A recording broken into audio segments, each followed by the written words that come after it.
yesterday? Okay, so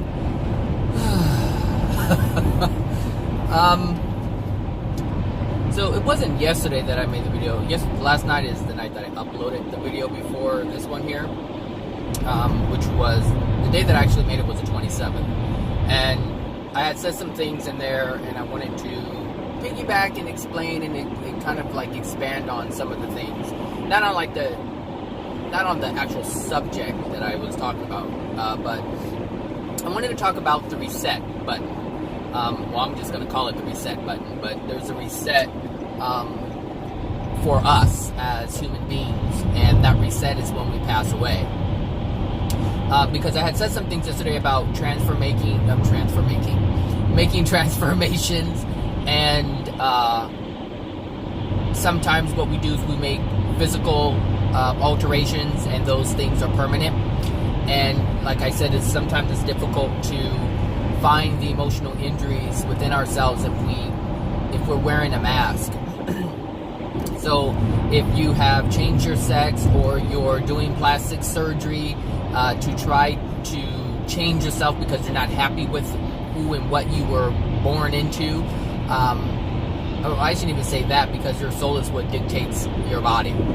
So if you're not comfortable with what your soul has dictated based on the emotional injuries that were given to you by your parents and ancestors, then you would make some changes to yourself. And I wanted to talk about the reset, and the reset is when we pass away, because our spirit body is always going to be what it was meant to be. So like the example that I was using on my last video on the 27th, was if you alter yourself in any way, if you change your gender, and it's hard to access those emotional injuries because you've made the transformation, and it's something that you want to deny, because that is a choice. You want to deny that which you were when you first came into the world. And so that choice, because of that denial, you're making a choice to change yourself so that you don't have to be reminded of that which you think is wrong. So, but when you die, you're still going to, like, for instance, if you're born a female and now you're a male, then when you die, you're going to be a female. So you're going to have the same anatomy as a female does. This is going to happen because your spirit body is the same as your physical body when it's conceived. So if you were born a boy and you're now a woman, you're going to be a boy when you die. Like, that's the spirit body you're going to see when you pass away. And that's the reset button I wanted to talk about. Because a lot of people are making transformations. Physical alterations, I should say, to their body, to try to fit in, to be more accepted, to be more liked. And that's the whole reason why anyone changes, is because they want to be accepted or liked by someone else. And so they're like, okay, well, I don't fit into the look that's accepted, so I'm going to change this. And you see it on reality shows with these wealthy women who go do the Botox and the plastic surgeries and the tuck this and the tuck that. Like, everyone's making a physical transformation because they're not happy with themselves. And it's a problem. It's a problem because they're not accepting of who they are. I was watching, what was I watching? I don't know which one I was watching last night, but I was watching something. And these ladies are traveling with makeup artists, like, to make themselves look other than what they truly look like. Because they wouldn't dare go out on the red carpet looking like they truly look. Why? Because they know that's considered ugly. And so they feel that they're ugly. And so a couple of videos ago, I said, women really truly think that they're ugly. And this is why they put on makeup. And I know some of them, didn't want to hear that and thought I was, out of my mind and whatever. And I don't know what I'm talking about, but that's the truth. And they're in denial of that truth. And so that's why they had an issue with it. Because if you love something, if you truly enjoy what something looks like, then you won't want to change it. You just wouldn't want to change it. Now, if you have, let's say you have weeds growing in your yard, if you're not happy with those weeds, then you're going to make sure they're gone and you're going to plant some flowers because you're not happy with that. And so we always make change when we're not happy with something. However, when it comes to the physical body, the thing is, the physical body is a representation of your soul. That's what needs to be changed, not the physical body. When you change the physical body, nothing inside the soul changes. You may feel better, but that's a feeling of the mind. That's not a feeling of the soul. The soul's still generating the darkness that is causing whatever thing that you have, whether it's a disease or the way you look. That's your soul condition. You can even, like, you've heard this before, where you haven't seen someone in a while and they, changed their lives and they're doing a lot better and, they've released a lot. And then they see them again, they're like, oh my gosh, you look amazing. You look younger. You look thinner. You look this. You look more bright. You're glowing. All of these different things people will recognize. And most of the time it's just because you changed inside. And that makes a glow. I mean, yeah, you can buy some makeup to make you glow, but I'm not talking about that. I'm talking about the inner transformation that reflects the outer. And this is what's important. It's like, it's changing the body really isn't changing anything. So if you're just this a good example is Erica Jane from Beverly Hills Housewives. I think that's what it's called. Erica Jane. She's the blonde one, and she's married to this lawyer. And everywhere she goes, she has her little glam squad, and they dress her, and they put on makeup, and they make her look beautiful, and she looks like a Barbie doll. But she has so much inside of her emotionally that tells me her soul is extremely dark. And so she uses this as a facade, as a mask, and she's always smiling, and you would think that she has a happy life, but she's actually a very miserable person. If you've ever watched the show, then you would see there are times when she can't maintain the facade anymore, and someone says something and it hurts her feelings, or she falls apart. And this is the facade she's trying to hold up, but there's times when things are said and her emotions are triggered and she can't anymore. And so it tells me she has a whole bunch of emotional junk inside of her, but she's walking around like everything's perfect. So it doesn't, like I said in the last video, it doesn't matter if you have a $500,000 car or a $1 million car. All that stuff doesn't matter. What matters is the soul. So, the thing is, like I said, it's very difficult to isolate or find these emotional injuries that are within us if we're wearing the facade 24/7. If that's what we're doing, how can we find it? How can we find the rock buried underneath all the mud if we keep putting mud on top of it? We can't find it. We can't find it. So when we pass, we don't have the facade, the things that we use as a facade. We don't have those things anymore. We can't mask it. And this is one of the things that, will determine if you own your pain, your emotional pain, or if you take that, or if you suppress that and harm others. So all the spirits that are earthbound, that are hanging around Earth, influencing people to do things that are not in harmony with love, they are refusing to deal with their pain. They are suppressing their pain. And when you do that, you automatically hurt someone else, because the pain is there and it has to come out some kind of way. So if you're not going to release it through the natural method of crying and releasing the emotion, then someone else is going to have to feel that state. They're going to have to feel the pain, because you're not, and this is the thing, if you don't deal with your pain, somebody else will. And so that's what these spirits are doing. They're harming other people, influencing them to do things, overcloaking them to have an experience, and they're like giving a shit less about the actual person that they're influencing. But that's because they're in so much pain. And when someone's in pain, they are very mean, angry, spiteful people. And they only care about themselves. They don't care about anybody else. So anybody that who only wants to take, and never wants to give in return because they don't have anything to give, because they're in so much pain, because you can't give love if you're in pain. You're in pain. And I made a post a couple of weeks ago about people who, when you're sick and angry, when you're sick, you get angry and irritable. It's because you don't have the energy to maintain that facade. And so in the spirit world, you don't have the cars, you don't have the makeup, you don't have the fashions, you don't have all of the stuff that we buy into to mask our true identity, our true self, our true emotional self, our true physical self, our true being. We don't have those things in the spirit world. So in order to ignore those things about yourself, you start messing with other people. So this is why I said, there's a reset button.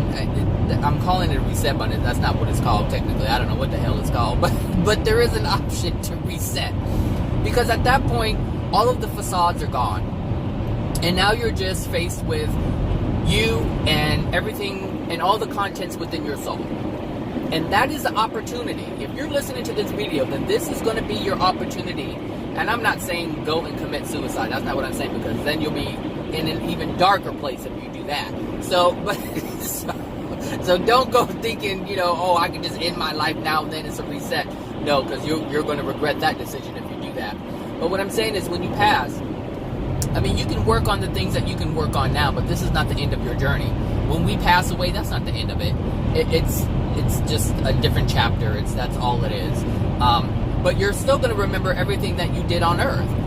You're going to remember everyone, all the things you did, even with more clarity. So you'll actually have more ability to, or you'll have, oh gosh, what am I trying to say? You'll have more of an opportunity, because of the heightened senses that you have, to find the emotional injuries from your past.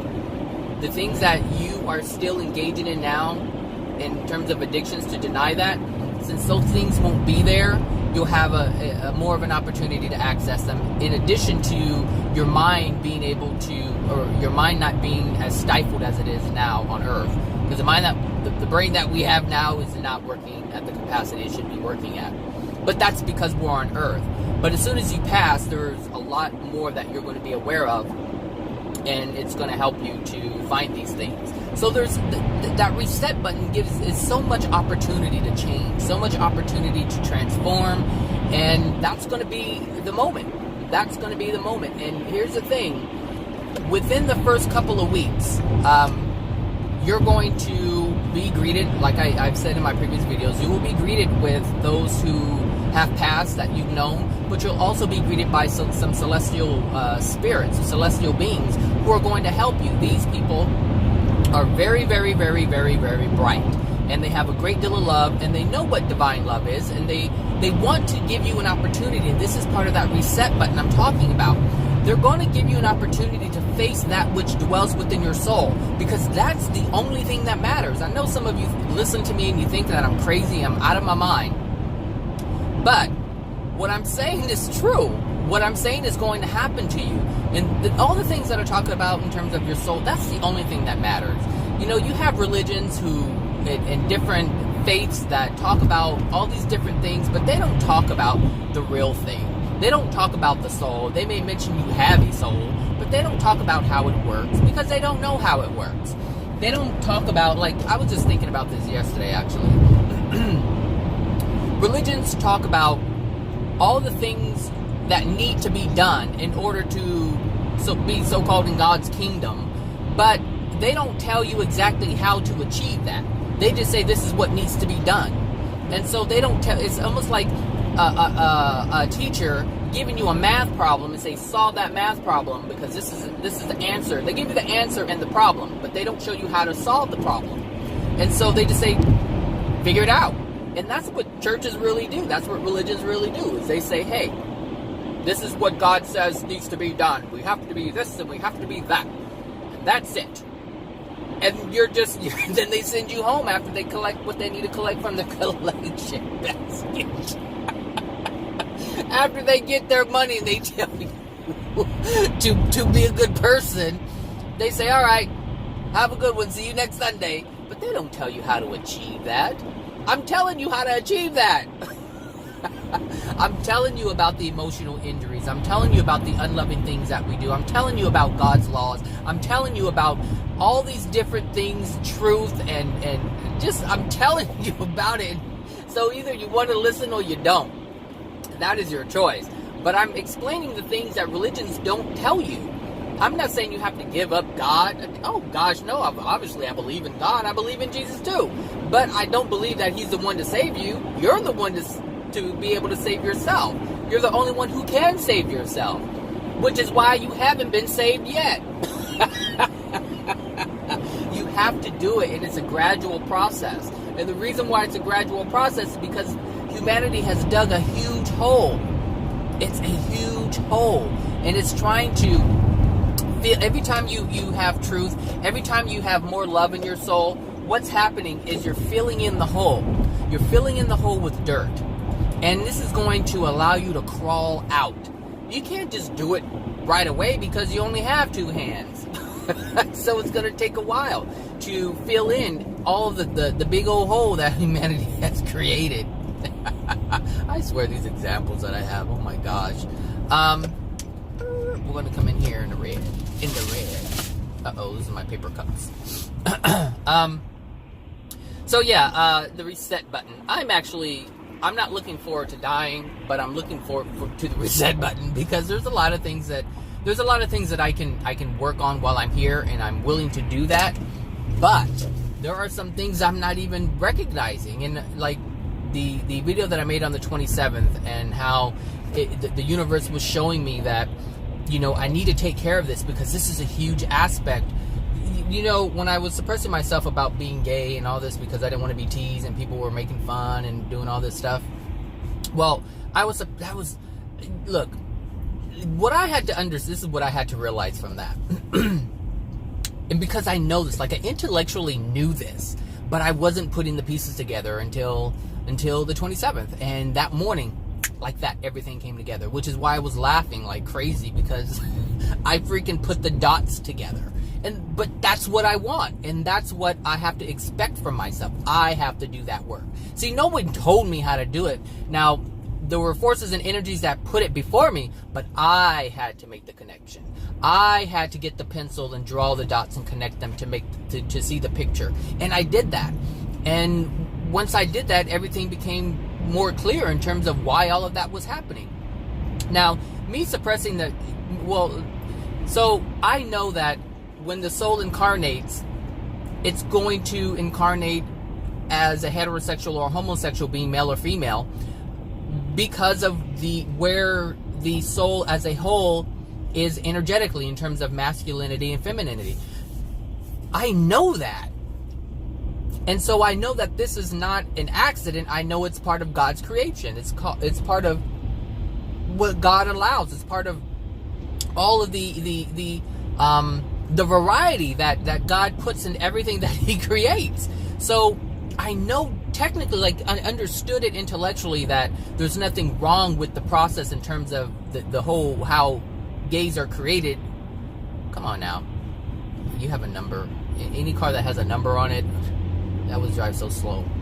Oh, county workers and stuff like that. That's because they don't want to get to the office very quickly. Anyway. So when I know this, and so I know it's not wrong as an adult.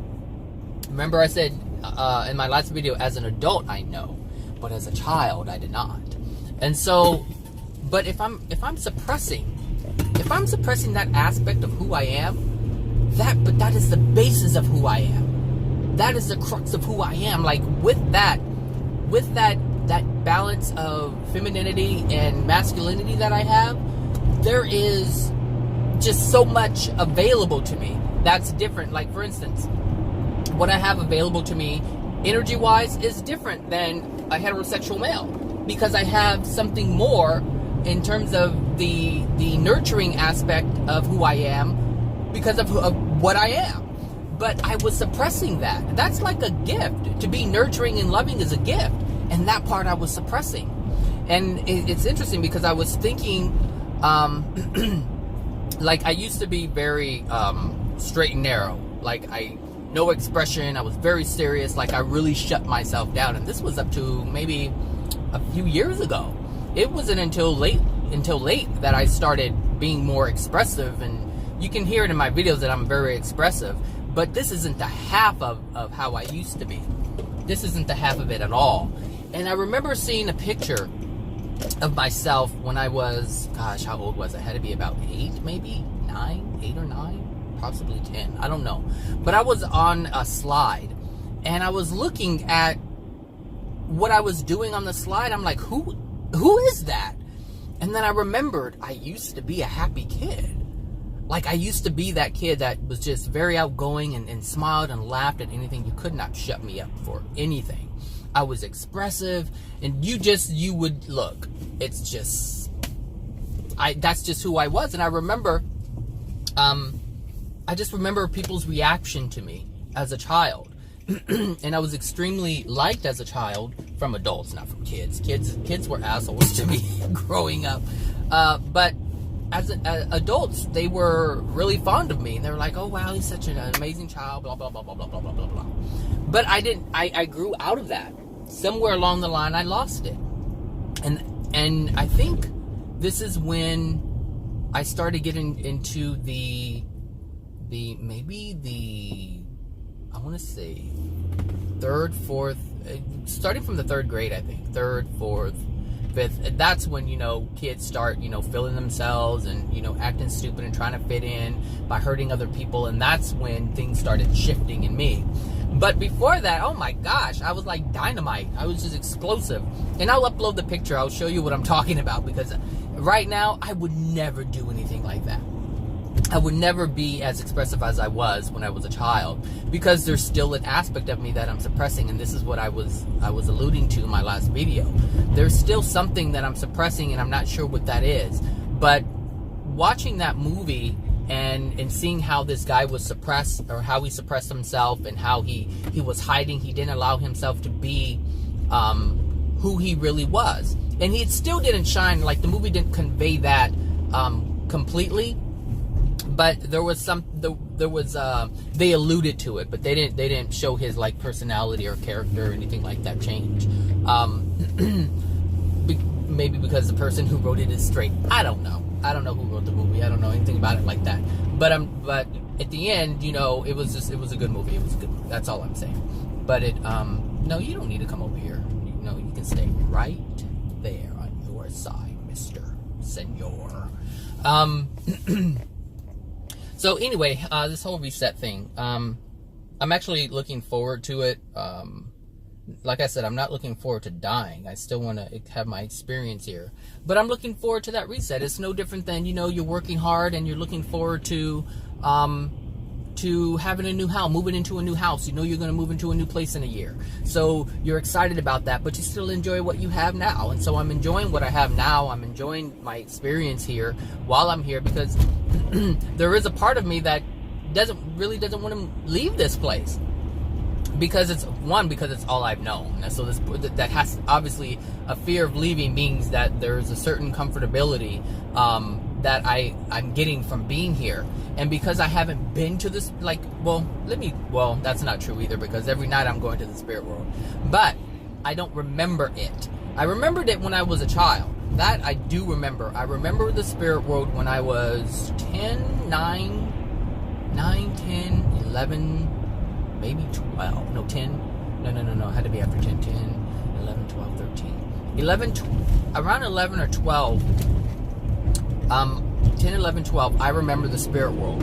Very clearly, I remember the spirit world. I remember being there. So I know that it exists. However, the condition of my soul is not the same. The condition of my soul is not the same as it was when I was 10, 11, and 12. So my experience is not going to be the same as it was back then. So, so I do know the spirit world exists, because I remember being there several times, and I remember doing things that were literally out of this world. I remember doing things that were literally out of this world. And for years, I couldn't figure it out. And to this day, I remember the scenes. I remember exactly what I was doing. I remember the sensations that I was having, and the sensations that I was experiencing at the time, because I was working with some kind of matter. And I there's nothing like it here on Earth. I know that. And the feeling that I was experiencing in my hand, there is nothing on this planet that feels like that. So it was literally out of this world. And I tried to, as I was waking up, so I don't know if you know, but when you're in your sleep state, your spirit body is the one that leaves your physical body, and you're out, in the spirit world, wherever your soul dictates that you should be. And so I was out doing what I was doing, but the sun was coming up, and it was time for me to wake up here on Earth. And so what happens is, when that happens, you're automatically pulled from whatever you're doing in the spirit world into your physical body, and that's when you wake up and open your eyes. So as my spirit body was coming back into my body, I was in the middle of working with something, and obviously my little my little physical body was like, it's time to get up now. And so I was waking up, and my hands were still moving. Like, my hands were still moving. I was still reaching for whatever was in my hand, and I was coming to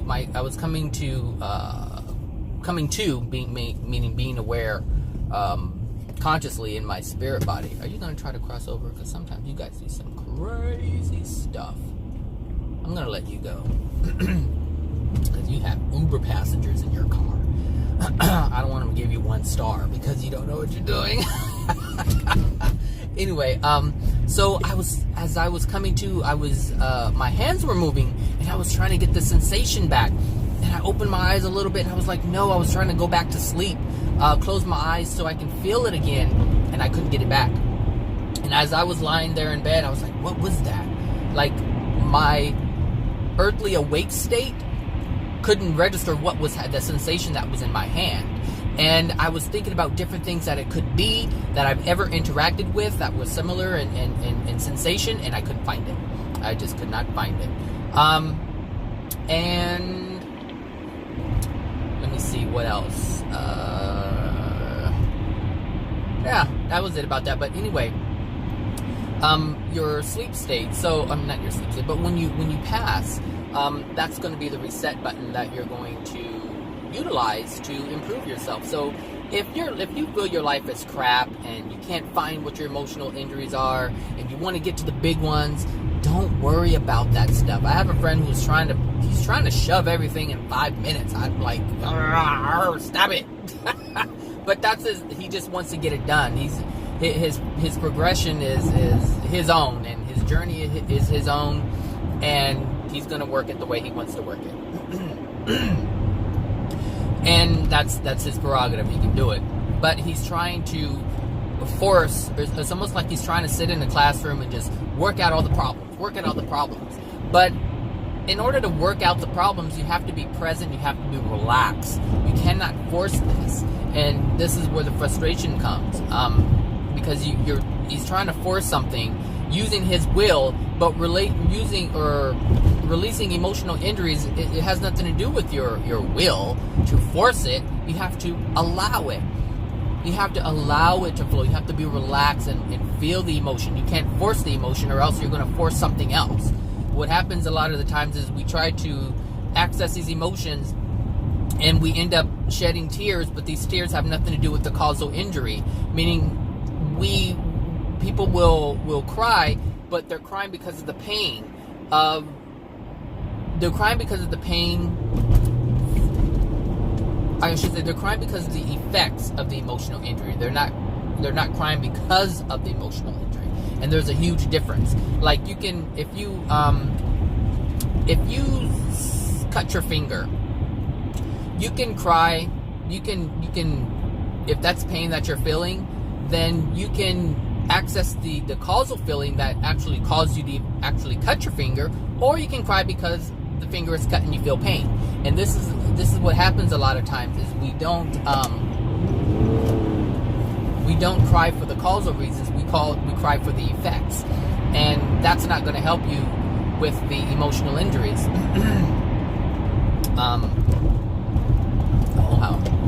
People sure do act right when the police are around. Do you know how many cars would have just jumped in front of me if it were just a stalled car like that?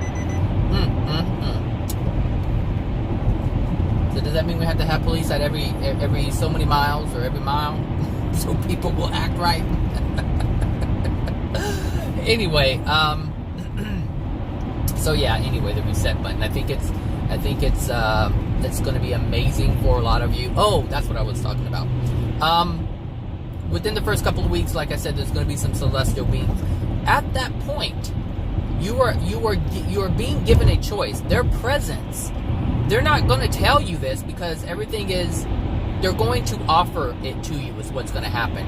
They're going to offer for you to recognize, what's within your soul.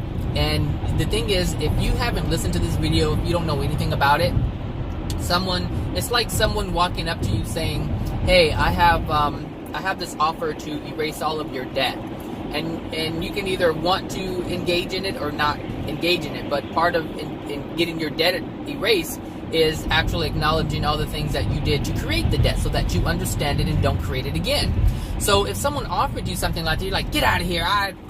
You can't tell me why I did this, or how to spend my money, and how to live my life. And that's what people do, is spirits will pass away, and they'll end up rejecting actually the very help that's being given to them to improve their soul condition. But because of one's anger, like if someone is full of anger and they have a lot of hate within them, they're not going to want to listen to anybody. Just like here on earth, if someone is mad about their situation, they are not going to want to listen to you.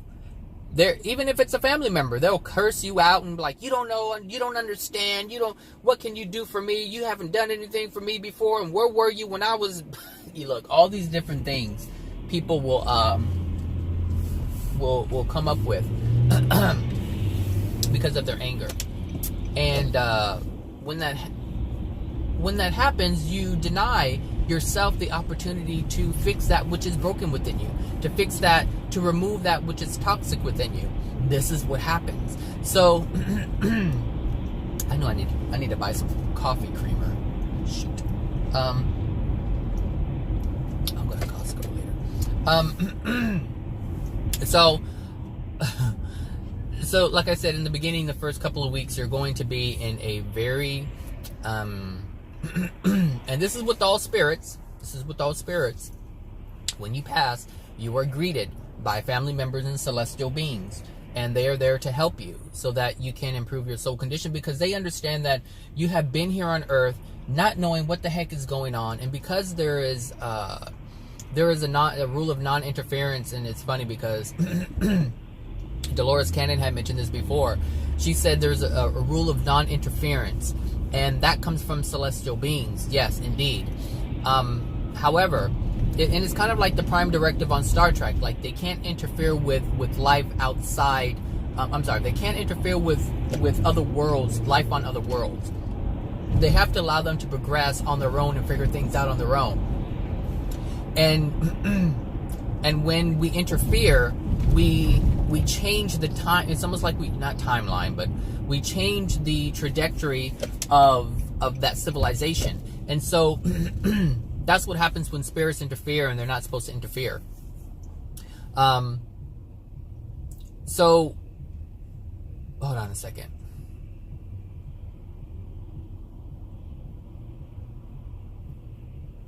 So, okay, sorry.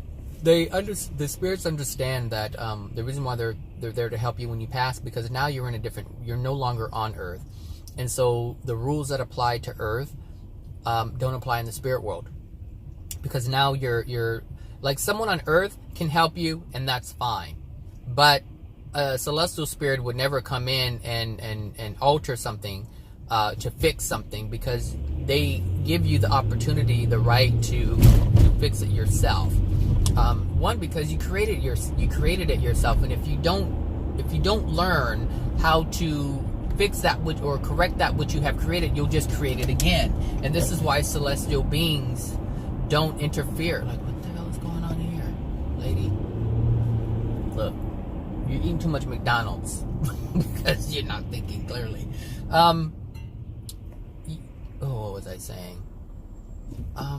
Interference. The celestial being just will not do that, because that's unloving. How can you correct yourself? How can you correct that which you have created if you don't know how you created it? Do you see what I'm saying? So that's why they don't interfere. But when you pass in the spirit world, that law does not apply to you, because that is an earthly law. You're now in the spirit world, and so the rules are a bit different in that in that space, I should say. I'm hungry. stop. I will get it. I won't do it. I'll have oatmeal. Okay, so so yeah, when you pass over, they'll be there to greet you, and that's what I was gonna say. You'll be in a different place. You won't be where your soul dictates that you go. You're not gonna go there. They're gonna have you like, I'll just say a holding place. They'll have you in a holding place where it's not, if like for instance, if it's dark, if your soul condition is really dark and your soul condition dictates that you go to a very dark place, that's not where you're gonna go at first. You're gonna go to, they're gonna put you in a place where it's gonna be decent. It won't be the best of the best, but it's gonna be a lot better than where your soul dictates that you go. And the reason why this is so that it's not such a huge shock. It's so that you understand what's going on.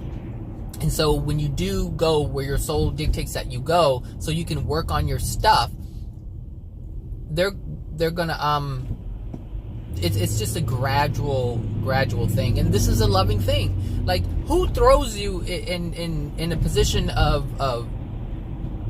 where it's dark just out of nowhere without any kind of warning or explanation as to why you're going there? Like, who does that? That's a very unloving thing to do. Oh my gosh, the organization that I work for, they do that all the time. They're like, you were supposed to be moved yesterday. Where? Well, at this address. Go there. That's exactly what happens. And so, whatever, that's just part of my law of attraction soul, due to my soul condition. Because the bottom line is I work for the organization that I work for. And there's a reason why I'm here. So it's to expose all the things that are within me. So how do I feel when that happens? That's supposed to trigger an emotion, and I'm supposed to deal with that emotion.